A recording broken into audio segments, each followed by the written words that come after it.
নমস্কাৰ। প্ৰথমে আমি আপোনালোকক অসম চৰকাৰৰ কেবিনেট মন্ত্ৰী ফিজুছ হাজৰিকা এটা ভিডিঅ' দেখাই ল'ব খুজিছোঁ।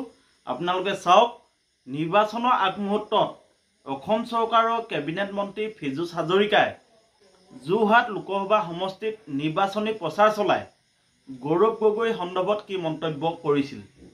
পদ্যে গৌৰৱ গগৈ ডাঙৰীয়া নিজিকে মই ৰাজনীতি ত্যাগ কৰিম যদি তপন গগৈ ডাঙৰীয়া হাৰে। কোনো পদ্যে মই আমাৰ অলপ হিচাপ নিকাচ আছে, অহংকাৰ কৰি কোৱা নাই, মই বিনম্ৰতাৰে কৈছোঁ, দেখি শুনি কৈছোঁ। হয়, আপোনালোকে শুনিলে, মন্ত্ৰী ফিজুছ হাজৰিকা ডাঙৰীয়াই তেখেতে নিৰ্বাচনৰ সময়ত গৌৰৱ গগৈৰ বিৰুদ্ধে প্ৰচাৰ চলায় তপন গগৈ ডাঙৰীয়াই 2.5 লাখ ভোটত জিকিব বুলি তেখেতে প্ৰচাৰ কৰিছিল। তেখেতে নিৰ্বাচনী প্ৰচাৰসমূহত বিভিন্ন সভা সমিতি কৰি তেখেতে ঘোষণা কৰি আছিল যে যদি গৌৰৱ গগৈয়ে যোৰহাট লোকসভা সমষ্টিৰ পৰা জিকি আহে তেতিয়াহ'লে আমাৰ সন্মানীয় মন্ত্ৰীগৰাকীয়ে ৰাজনীতি ত্যাগ কৰিব। আৰু সেই মন্তব্য ইতিমধ্যে আপোনালোকক আমি শুনোৱাছোঁ।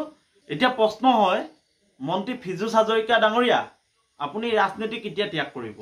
আজি গৌৰৱ গগৈ ডাঙৰীয়া জিকি আহিল, গতিকে আপোনাক আমি অনুৰোধ জনাইছোঁ, আপোনাৰ যি বচন সেই বচন আপুনি ৰাখক। মানুহৰ জীৱন যাব পাৰে কিন্তু বচন যাব নালাগে।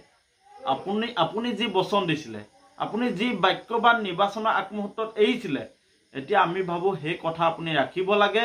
যিহেতু অসমৰ ৰাইজৰ সন্মুখত আপুনি সংবাদ মাধ্যমৰ জৰিয়তে অতি দম্ভৰে আপুনি ঘোষণা কৰিছিল যে গৌৰৱ গগৈ জিকিলে আপুনি ৰাজনীতি ত্যাগ কৰিব।